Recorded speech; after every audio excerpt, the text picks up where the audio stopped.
हरे कृष्ण नाम की महिमा फोर्थ पार्ट श्री कृष्ण कथा में सभी भक्तों का स्वागत है। 9 फरवरी 2023 आज हम फिर से भगवान के नाम की महिमा सुनेंगे। कल यदि आपने सुना होगा तो हमने ये कहा था कि भगवान के नाम जपने से, भगवान की कथा सुनने से हमारी सूली की सज़ा भी कांटे में टल जाती है। और इस संदर्भ में हम आपको आज कथा बताने वाले थे। मैं फिर एक बात रिपीट कर रहा हूँ। लोग हमसे कहते हैं कि हम कथा में जाते हैं, हम कीर्तन करते हैं, हम नाम स्मरण करते हैं, तुम्हारे सारे दुख खत्म हो जाएंगे। मैं फिर कह रहा हूँ, दुखों को सहने की शक्ति मिलेगी, बर्दाश्त करने की शक्ति मिलेगी, हम अच्छे से जी पाएंगे। ठीक तो सुनो, मैं आपको एक कथा बता रहा हूँ कि भगवान कैसे सूली में से कांटा कर देते हैं।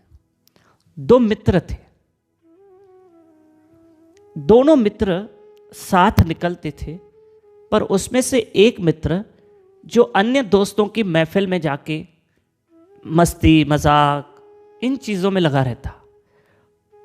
मैं दो मित्रों की कथा बता रहा हूँ। एक तो अन्य दोस्तों के साथ महफिल में जाके बैठ जाता और एक चुपचाप सत्संग निकल जाता, संतों की कथा में जाके बैठता। तो जो पहले वाला दोस्त था वो कहता, अरे भाई तू क्या संतों की सत्संग कथा सुनता रहता है, आजा लेट्स एंजॉय, मजे करेंगे, चलो आ जाओ कभी पार्टी देखो, हम क्या तो एंजॉय करते, आ जाओ ये दुनिया भी देखो। तो वो कहता, नहीं भैया मुझे तो संतों के संग में जाके कथा सुननी है, नाम सिमरन करना। ठीक है। एक दिन ऐसा हुआ कि जो एक मित्र संतों के पास जाता था कथा सुनने, वो जब लौट रहा था तो उसके पैर में एक बहुत बड़ा वाला कांटा चुभ गया, जिसके कारण उसके पैर में से खून, ब्लड निकल रहा था, रक्त निकल रहा था। तो जो अब बेचारा इतना खून, पैर रक्त से लाल हो गया और लंगड़ा लंगड़ा के चल रहा था।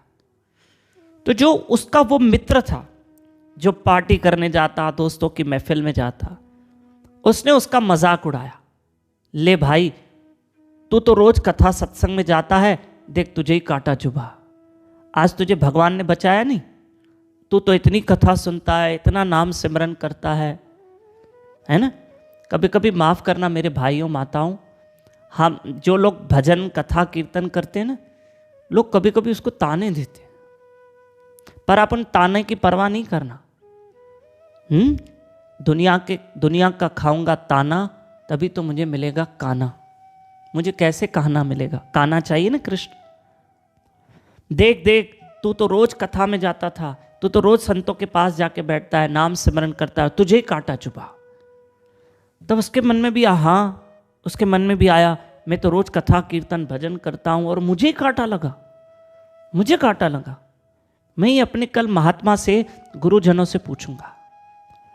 तो वो गया दूसरे दिन और मरम पट्टी करके कहा, महाराज कल मैं घर जा रहा था ना, तो मेरे पैर में लंबा वाला कांटा चुभा, मुझे बड़ा जख्म हो गया है, पर महाराज मैं तो रोज कथा में आता हूँ, नाम सिमरन करता हूँ, प्रभु का भजन करता हूँ, तो मुझे कांटा क्यों चुभा।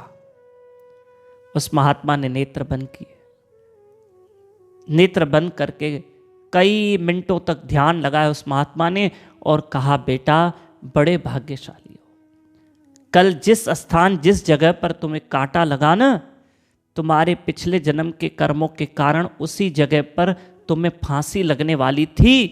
यहाँ का राजा तुम्हें फांसी लगाने वाला था। देख कर आओ जिस पेड़ के नीचे तुम्हें कांटा लगा है, उस पेड़ पे क्या है, उस पेड़ पे क्या है, जाओ देख कर आओ। तब वो भगवान का प्यारा देखने गया तो उस पेड़ पे एक रस्सी लटक रही थी। उसने आके अपने महात्मा को बताया कि महाराज वहां रस्सी लटक रही है। कहा, वो रस्सी नहीं, वो तुम्हारे लिए फांसी का फंदा था, वो सूली थी। भगवान तुम कथा में आते रहे ना, तुम नाम सिमरन करते रहे, इसलिए भगवान ने इतनी कृपा कर दी कि तुम्हारी वो सूली की सजा कांटे में टाल दी। वो जो तुम्हें बड़ा दंड मिलने वाला था, भगवान ने थोड़े में कर दिया। इसलिए प्रिय बंधुओं, आप भगवान का नाम जपिए, कथा सुनिए, भगवान इतनी कृपा करेंगे कि सूली की सजा भी कांटे में टाल देंगे। लेकिन भजन करते रहना, हरे कृष्ण कृष्ण कृष्ण हरे हरे, हरे राम राम राम हरे हरे। लेकिन ऐसा नहीं हमने एक दो दिन 2-4 दिन नाम स्मरण किया, अरे भगवान आपने तो मेरे सूली की सजा कांटे में नहीं बदली। अरे करो तो सही, भजन तो करो। 1-2 दिन आप करो, 1-2 दिन क्यों करो, जब तक हम जीवित हैं भगवान का नाम स्मरण करें। और आप जरूर ये कथा आगे फॉरवर्ड कीजिए, ठीक है। हरे कृष्ण कृष्ण कृष्ण हरे हरे, हरे राम राम राम हरे हरे।